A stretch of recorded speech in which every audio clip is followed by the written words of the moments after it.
All right, so we are here to discuss both of the football games that took place on Monday night. Now, this doubleheader Monday night thing, I think, is going to be something that the NFL might do in the future because that was a lot of fun to have two Monday night football games. But at the same time, please pick better teams to have on these Monday night football games. If you're going to do it, if the NFL is truly going to do a doubleheader, please, for the love of everything, pick two better teams or pick four better teams to be on there, two better games. Like the Raiders, Browns, Vikings, Bears, teams that have no reason to be on standalone games. I know the Raiders-Browns game was going to be a Saturday night game, which is completely different. And, if they're going to do a Monday night doubleheader that was actually scheduled, I would expect better teams. I know that one got moved. But, man, the Vikings-Bears game was terrible. That game stunk from the very beginning of that game. And the Raiders-Browns game, I'm not going to lie, that one was actually kind of fun. But the only reason why I'm saying that game shouldn't have been on there is because these two teams they're not going to make the playoffs. So we're going to start with the Raiders and Browns game. Like, neither one of these teams are going to make the playoffs at all. Because the Raiders ended up beating the Browns 16-14. And I really thought, because of how many injuries and people that were out for the Browns, all those people out, like the Raiders should have won that game by a lot more. The Raiders are a bad football team. They really, really are. For the amount of people gone from the Browns was a lot of people, including their starting quarterback. Now, Baker Mayfield being out, I really don't think really changed much because the stat line that I looked at from Nick Mullins, like Nick Mullins' stat line was 20 of 30, 147 yards and a touchdown. That's like the most Baker Mayfield stat line that you're ever going to see. Like the Browns didn't miss a beat with Baker Mayfield gone. Like their offense looked just the same as if Baker Mayfield was playing that game. Nothing changed for the Browns. At all. If anything, I think the Browns fought with a much better team in this game. Much better, I shouldn't say much better, but the team that fought, the Browns fought much harder, it felt like, than the Raiders did.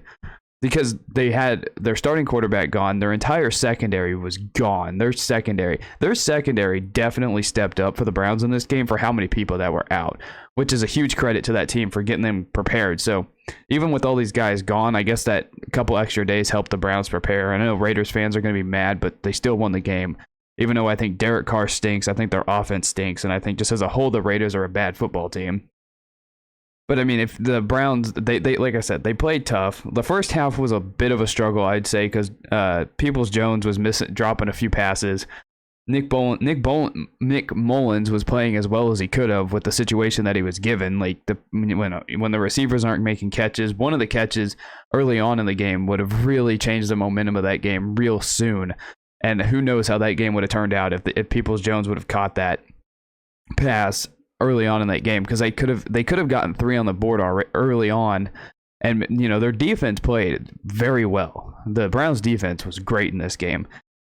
I mean, they were able to get 2 sacks on the Raiders. They were able to force 4 punts, and then they were able to get turnovers. They got a interception and a fumble. The Browns defense did. So the defense, I thought, they were great. Now, Myles Garrett got injured, and I think that kind of changed the momentum of the game and swung it in the favor for the Raiders, because when you have their best pass rusher who really isn't able to rush the passer because he's injured, that kind of hurts the Browns at points in this game, or late in the game. It definitely hurt them. Now, just as a whole, Myles Garrett didn't have the best night. Like, there was a time where he played like 42 snaps and only got 2 pressures. Like, if we're looking at defensive player of the year kind of caliber guy, I don't think Myles Garrett is in the conversation anymore when you have TJ Watt, Micah Parsons playing as well as they are. I don't think Myles Garrett really has a case to be in there anymore, but he's still an outstanding player. But the defense, man, and this is another thing about Derek Carr, he stinks. He fumbles the ball way too much. Like, the fumble that Derek Carr had in the game is the reason what led to the Nick Chubb touchdown, is the reason why they were in this game to begin with. So the Derek Carr fumbling issue, I mean, that's got to be so frustrating as a Raiders fan to see. I wouldn't know. I'm not a fan of theirs. I'm a Chiefs fan. I enjoyed watching them beat the crap out of them last week. But that Derek Carr has a really bad fumbling issue. Yeah, and then that led to the Browns touchdown. So the Browns were able to stay in this game.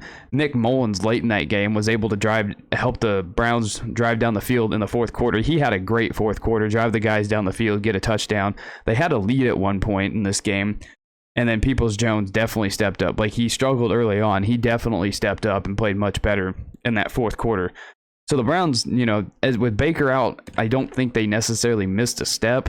I don't like Nick Chubb didn't necessarily have a Nick Chubb kind of night. He only ran for 91 yards, which isn't a Nick Chubb's, type of game. We're used to him over 100 yards. But I mean, in that fourth quarter, late in that game, Nick Chubb definitely started to heat up and help the Browns out. But and then late in that game, I thought the Browns actually had a chance to win that game because it was like under 2 minutes to go. Browns get an interception, and I thought that was the end of the game for the Raiders there. But the Raiders were able to drive down the field, kick a game-winning field goal, and beat the Browns.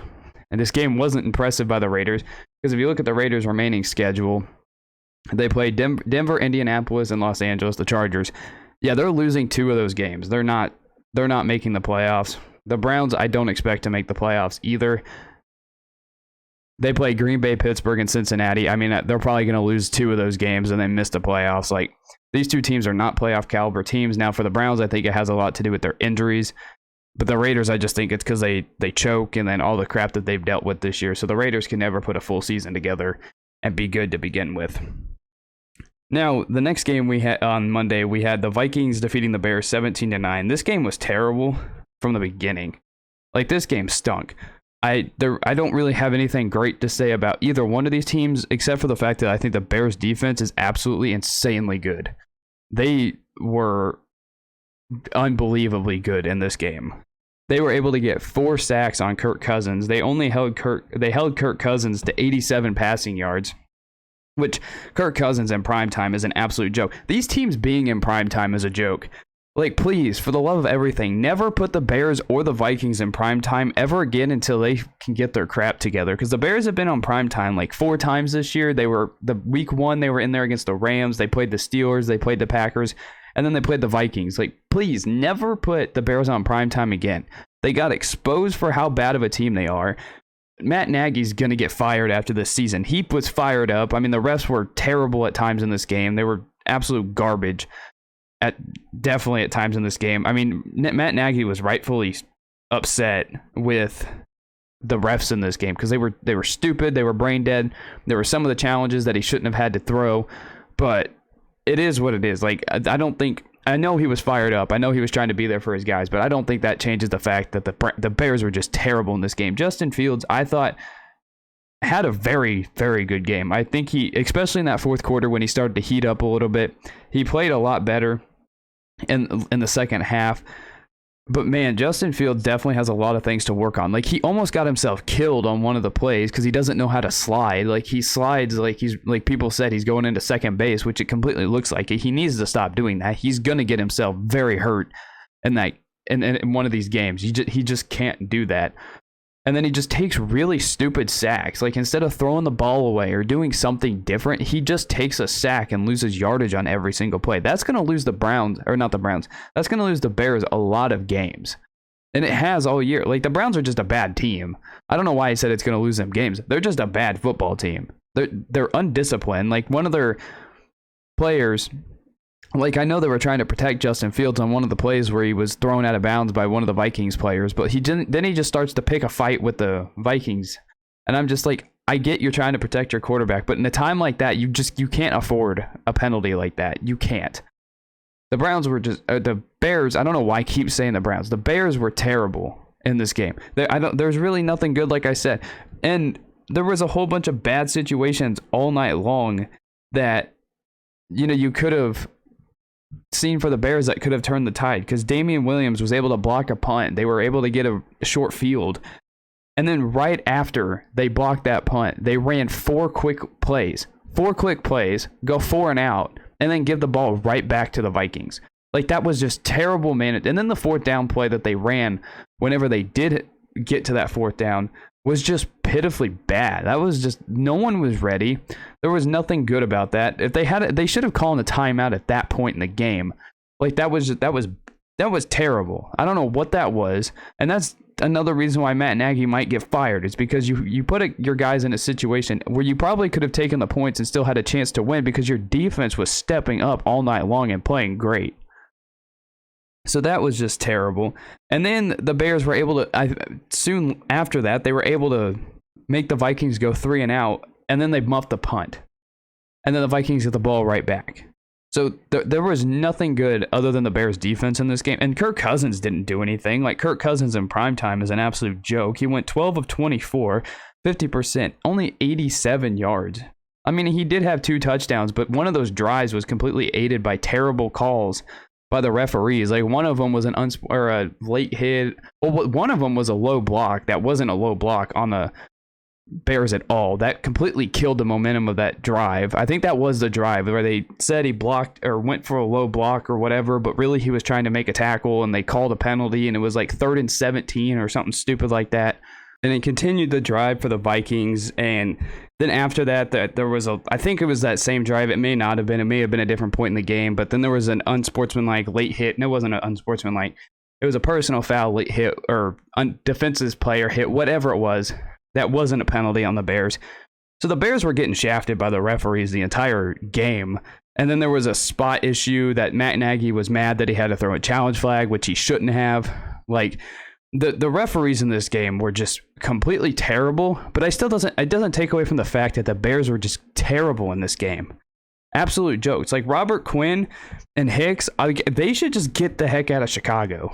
Like, they're not winning anything in Chicago. Those 2 guys are disruptive defensive players who play great, and they're not going anywhere. Like, their defense was amazing in this game. Like, they held the Vikings to 193 total yards.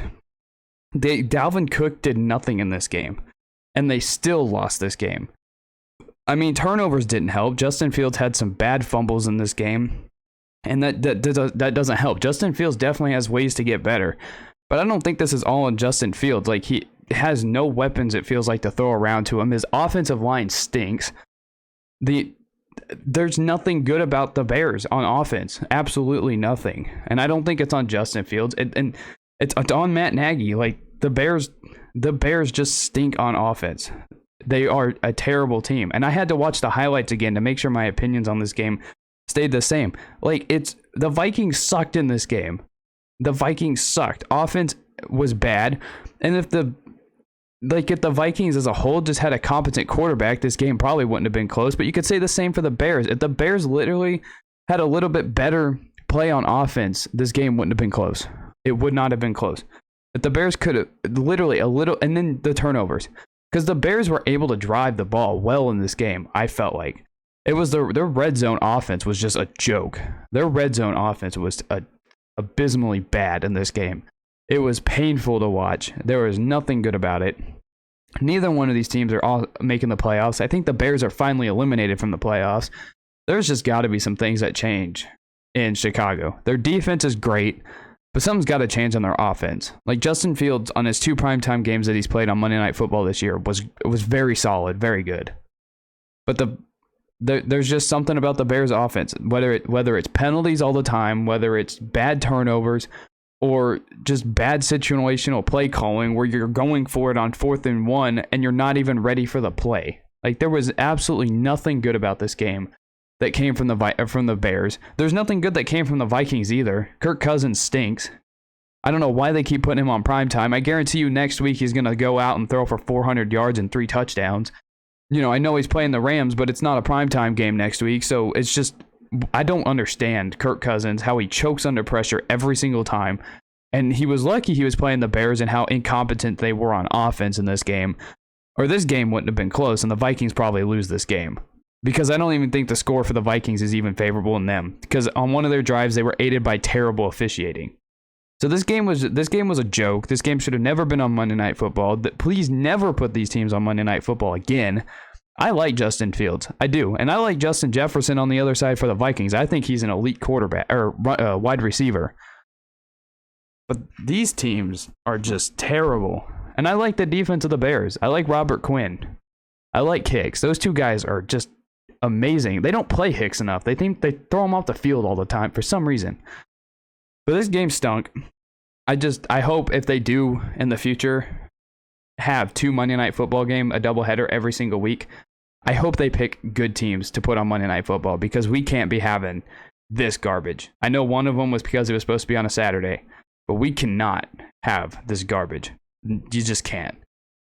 Like, people are going to watch, but the Bears got exposed. The Vikings got exposed. And then the Raiders-Browns, that was going to be a national televised game either way. So that one doesn't matter. Even though the Raiders stink and the Browns, you know, they were missing everybody. And they just needed to make one defensive stop and they would have won that game. But that is me reviewing Monday Night Football between Raiders, Browns, and Vikings and Bears. Give me your thoughts down below of what you thought of these games. And I will see you in the next one.